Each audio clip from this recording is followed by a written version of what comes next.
you got the feeling that Detroit was being murdered. A slow drive-by shooting.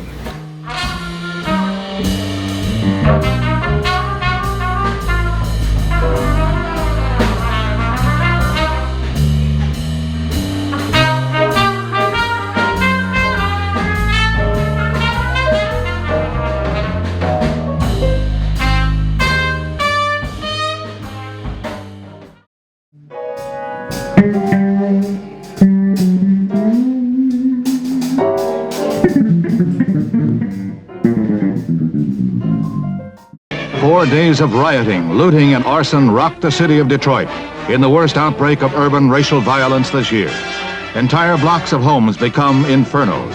At least 36 are killed, more than 2,000 injured, and damage topped the $500 million mark. And you have to call it a rebellion, a riot, a civil disturbance, an upheaval. It's not like 1943 now, because that was mostly a real tight racial tension that was going on in the city. It wasn't a riot? Well, they said it was rebellion. Well, what's it there? I mean, in California, they call it a riot, right? When that Miles, whatever his name was, when they was looting and carrying on down there in California, to me, I'm growing up talking to older people that was there and got a little better thoughts of what was going on.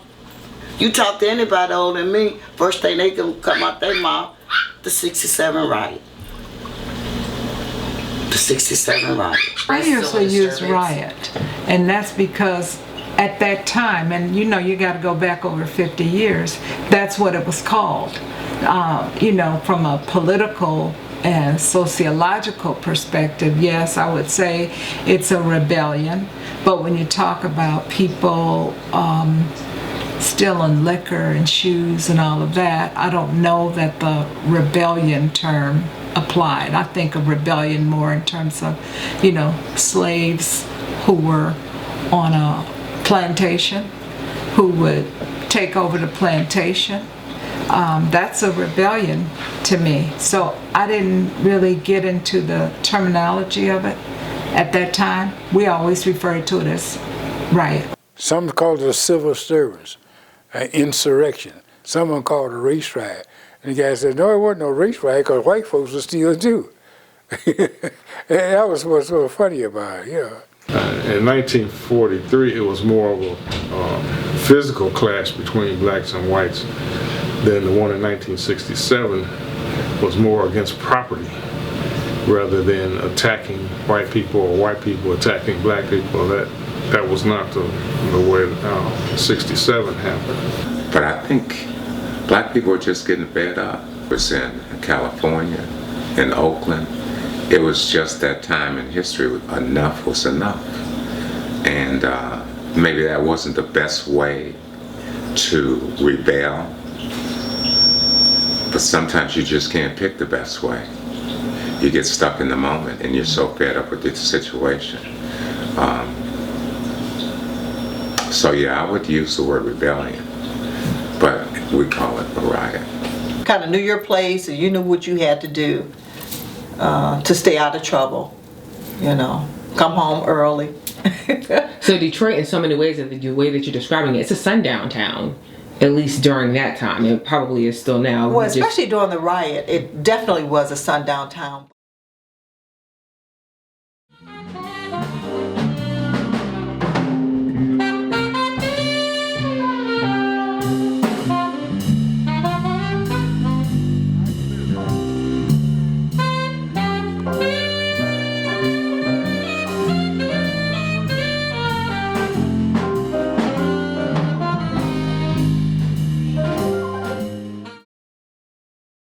It was a kind of a powder keg.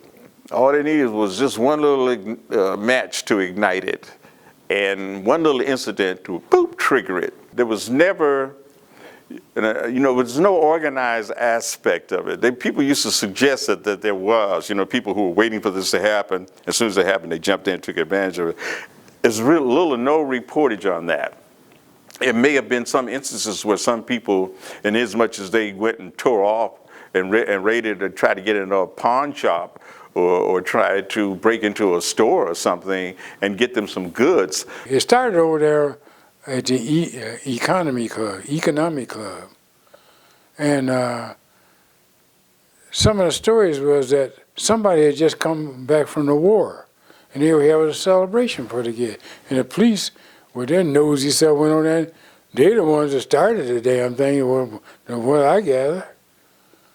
These guys are having a peaceful party. And I would imagine there's white folks are still living around somewhere, and maybe the guys are keeping too much noise.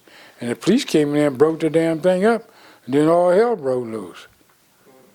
If they had it going on about their damn business, it probably wouldn't happen. Woke up excited that morning because we were going to have a birthday party in our backyard. We had a really big backyard. My parents had decorated it with balloons and cakes, and I had probably about 20 children were coming to the party. So very excited. All of a sudden, it was a boom and everything went down from there. Didn't really know what was happening at the time. Of course, young. We had to go in the house. On our street, and which was 14th. I lived a couple houses off of one LaSalle Boulevard off of 14. They had National Guards to shoot in, and they cut our streets off, so no one could go anywhere. My party was actually a disaster because, of course, no one knew what was going on. We just heard explosions and gunfire and all sorts of uncommon noises. It's like word of mouth, and we found out, and I just remember my mother saying to all of us, do not leave the porch. That was the thing, we could not leave our porch. And for us, that was like prison because we were always running up and down the street. And so we just sat there, and then we started seeing people walking up and down the street because at that time you had all kinds of stores in our neighborhood. So on the corner of Fullerton and Dexter, there was a TV store, Emerson TV store. And people were literally walking down the street with TVs. Then they would come out with, like, driving down the street, kind of like with bullhorns, everybody stay in the house. And I remember I was watching Bonanza with my whole family. And that little crawl space under the, they would have little news items. It said, it came on, because the TV station was in Grand Rapids, WOOD TV.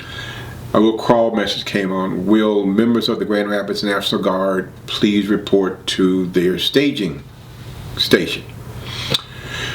10 minutes later, when the members of the National Guard, Grand Rapids National Guard, please report to their staging station. After about 10 more minutes, the local station cut into Bonanza. The news anchor came on TV and said, will the members of the Grand Rapids National Guard please report to the guard station, rioting has broken out in Detroit. We will need all National Guardsmen to report to the station because they were going into Detroit. And that was later Sunday evening. Sunday evening. All of a sudden, you could look north from my grandmother's apartment. I saw these fires started on 12th Street. And you'd see one, then another one, and then the smoke started coming up. Then, a little while later, could see fires on Linwood, and then it really broke out more that night, and that's when they slapped a curfew on. Governor Romney declares a state of emergency, requests federal troops and 5,000 paratroopers reinforce the National Guard, state and city police. The city's industry and business are severely affected, and a tight curfew is ordered in the Motor Center.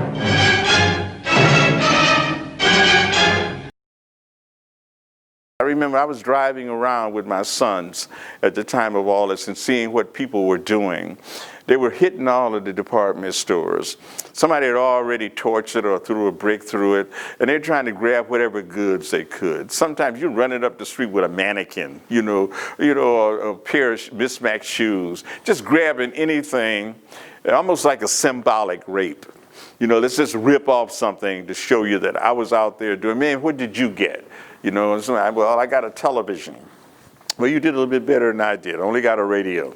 So the people are like grabbing off whatever goods they could. I remember we got a couple of TVs.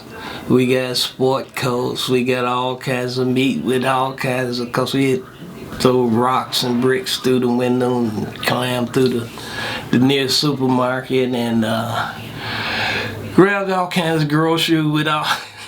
The funny thing about it, we was grabbing this stuff with glass and all kind of stuff in it, and then we just sorted it out at home. And meanwhile, while we was doing all that, it was just uncontrollable because the police couldn't control it. All we heard was sirens. Get out of there, get out. Edward Thomas, who's now deceased, lived on Cameron Street, and we both got off of work about 9 o'clock that morning.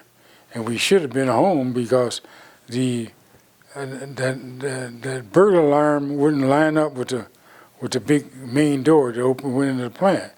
And so we stayed around there, and we wondered why the ADT company never came. We didn't know there was an insurrection going on. So I took him home. And so when we was going, when we got on the north end, we saw all these people running down the street with clothes and bags. A guy had a little a portable refrigerator. What the hell's going on? We were working that night. We didn't know this was going on. We got down in front of Edward's house, and there was a guy that lived next door to Edward. He had a little apartment house refrigerator, and he was walking it down the street. He said, "Hey Ed, you and Jonesy, come give me a hand, help me take this refrigerator upstairs." So we helped him take a stolen refrigerator up to a second floor flat. We didn't know what the hell was going on. Clothes, food. It was clothes that fit. That's a big one. Yeah. Because like I told you, anything on 12th Street you wanted, you could find it. But my mama, she fit stuff. Fit. And they coming up in here. Because, so what exactly did they do with it? Because she was afraid. See, during that time, baby, if you was caught looting or you had looting stuff in your house, you could go to jail. So my mama said no. So whatever they did with it, I don't know. They told them that they will be coming to your house looking for that stuff. Some people, they're walking down the street with couches and stuff. That's when we used to have furniture companies in the neighborhood. I mean, they got couches and chairs and, packing the stuff up in their house. It's crazy. Did they ever come retrieve the property? Well, they did retrieve some property. Yes, they did. The police were around. I mean, they see you got a sofa and a chair and all this stuff, you 2 or 3 people carrying the stuff down the street. They know where it's going. And the other memory I have was about every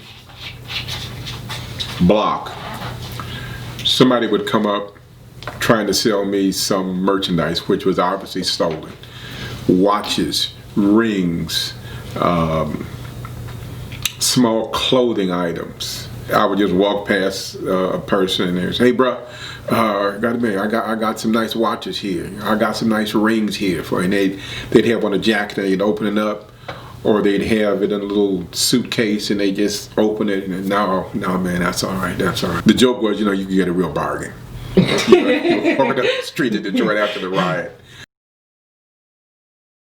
Your president calls upon all of our people in all of our cities to join in a determined program to maintain law and order, to condemn and to combat lawlessness in all of its forms, and firmly to show by word and by deed, that riots, looting, and public disorder will just not be tolerated.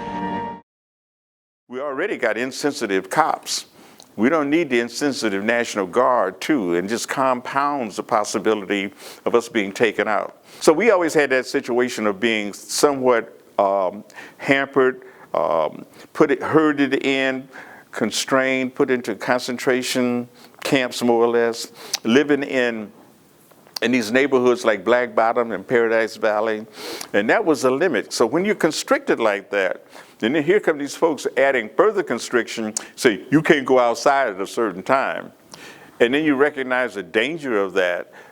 A lot of us say, hey, maybe this is a time to stay inside and understand the situation, get with your family, particularly the children, trying to keep them close to you, because their tendencies, they get like cabin fever in a hurry.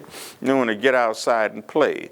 But you can't be going out after sunset. After sundown, it was no way you're going to be moving around that community, because first of all, even going to the stores, you try to do everything in the daylight hours.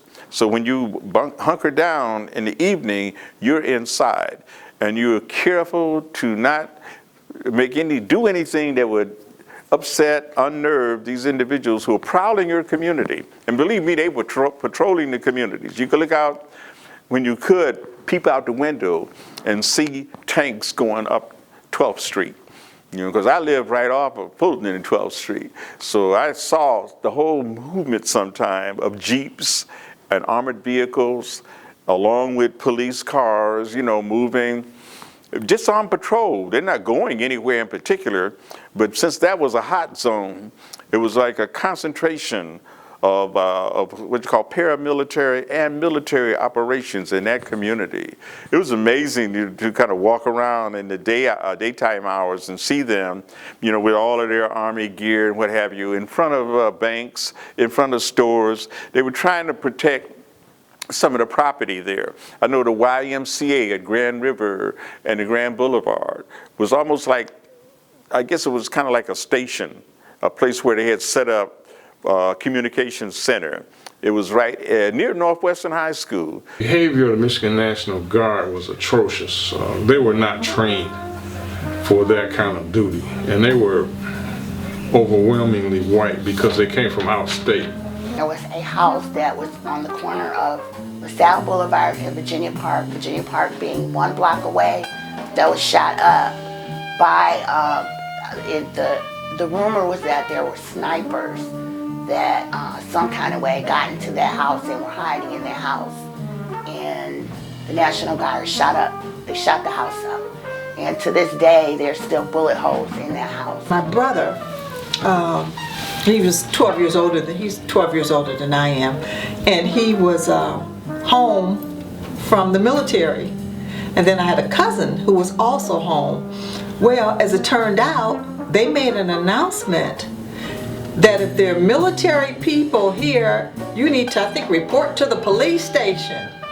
So then they had to go to the police station to kind of try to help calm things down, because I don't think there were enough police officers here in the city to cover all of what was going on, and that made my mother more frightened. That she's got her child here who was home from Germany. He's here, and this is the first time he's ever really had to try to fight or something like that. And the National Guard was almost exclusively white, and they were not trained for any kind of civil disturbances or anything like that.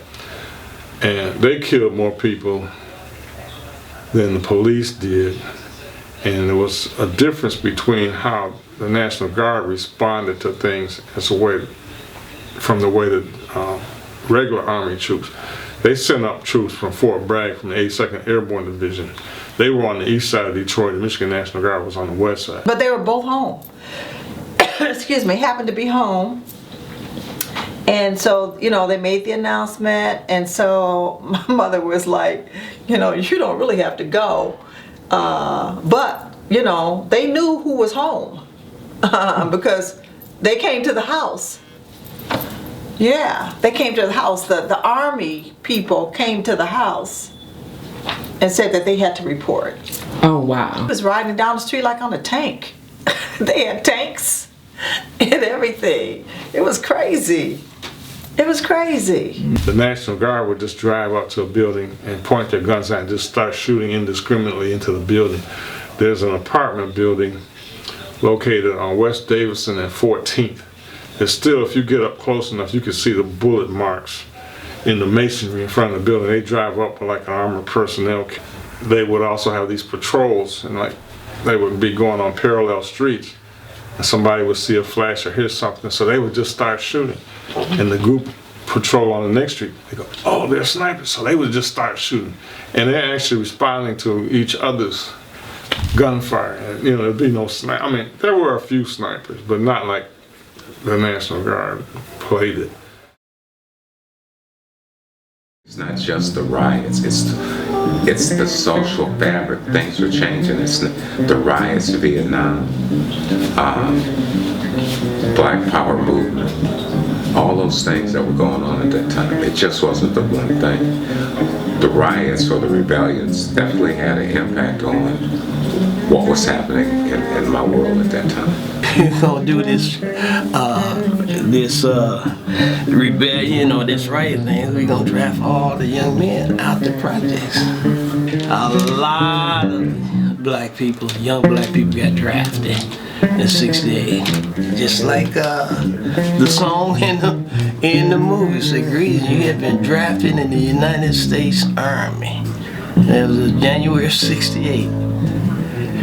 January 28th, 1968, people specifically. And I was like, what? But anyway, it seemed like a majority of the young black men from the projects and all over, not just the projects, but all over the city,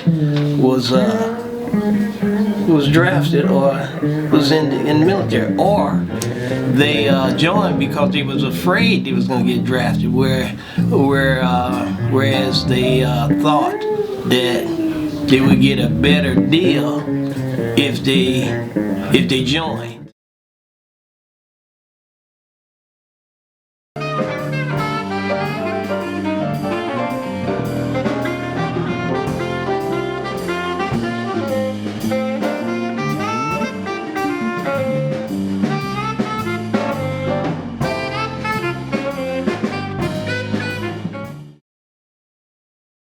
How we began to put together organizations, formations out there along the self-determination line. Have nothing at all to do, you know, with these larger municipalities, you know, or any of these other kind of formations in the city. But this is black-owned, black-controlled, black-led. That's what it was all about. And so it began to take shape in the political arena, in the cultural. The cultural thing was always pretty solid in the city. And it cannot be separated, you know, from the general political push that was going on for a good generation. When you start looking at Dudley Randall, who began to put together Broadside Press, all this is inspired after the '67 rebellion, where you begin to say, from an institutional standpoint, we can have our own organizations, our own companies, our own little businesses, all these things we pop up, pop, pop, pop. Said that they were going to rebuild all the areas that had been burnt down, but that never happened.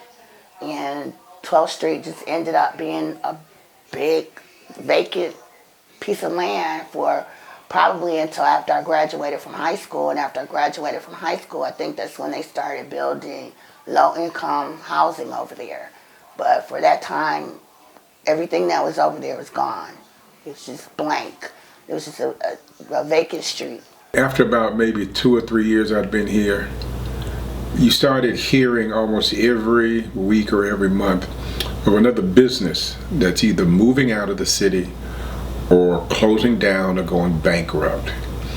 And for about the next 10 years, it seemed like every week, almost every month, there was something else. It probably confirmed a lot of my feelings about racism in the country, not just in terms of what happened then, but the lack of an appropriate response to it. That was an obvious outcry, an obvious expression of deep-seated concern. And the only response that we received was an out of proportion response from the criminal justice system. Definitely changed the world as I saw it, because at 10 years old I didn't see ugly in the world. I didn't see fires and guns and the people looting and stealing, so it definitely changed that perception, because now that was something that made me more aware of how the world really was. That took that innocence away, I guess. Did you at any point in time ever regain it, or were you now jaded by, oh wow, the world is not as beautiful as I thought it was? Absolutely jaded by that. And yes, that was the wake-up call, that the world is not what I thought it was. The world wasn't as happy-go-lucky. That, of course, taking Detroit back from the predominantly black population, Detroit began to lose whites.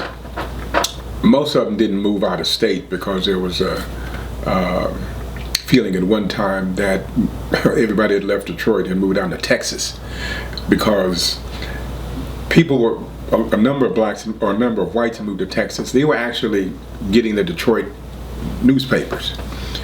But as it happened, of course, most of the people that left Detroit, the whites left Detroit, just went to the suburbs. Just know that racism is still there. It's just a little more discreet now. I don't know, maybe it's more outwardly now with Donald Trump in office, but it's not the same as it used to be when I was growing up. And it's almost like, it's like they're rejecting Detroit. They're rejecting black folks. And that to me said, I don't think racial ethnic integration is ever going to happen. Because as blacks move in, it seems like whites move out. So after the riots, your girlfriend who may have lived around the corner and your other friend, some of the blacks moved to Northwest Detroit.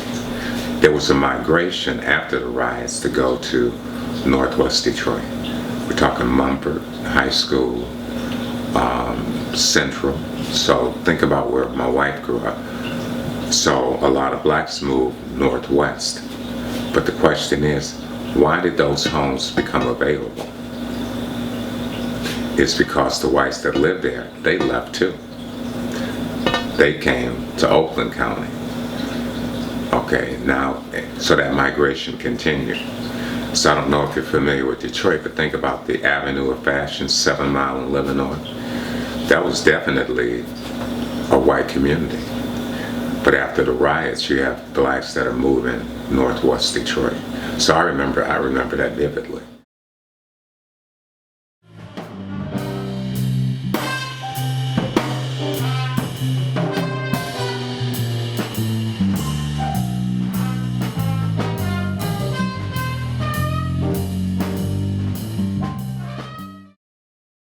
How do we put the city back together in such a way that we can be proud of it, that we'll have some ownership in it, that we'll be empowered by it, and that the prospects of having some profit too. What do we get out of it in terms of building this, whether it's housing? The white people that I knew, they weren't as cordial as they used to be,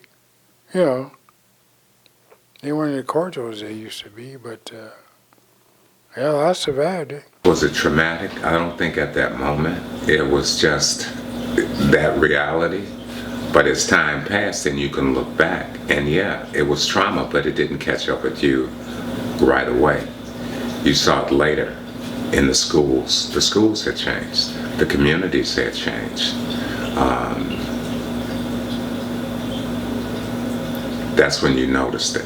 At least for me, as a kid coming back from, think about East Lansing, MSU, back to my neighborhood a year later after the riots. 2 years later, the neighborhoods were going down. People would leave, abandoned buildings.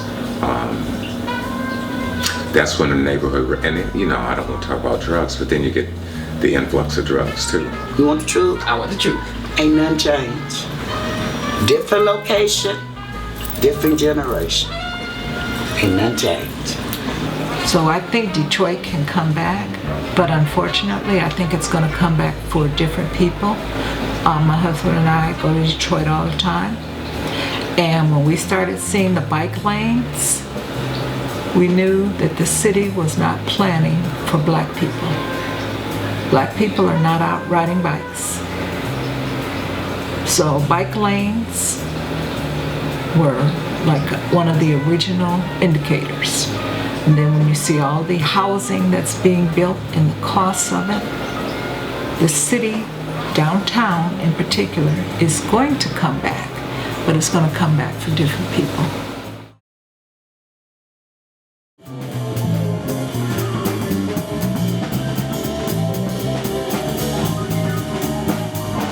You got the feeling that Detroit was being murdered. A slow drive-by shooting.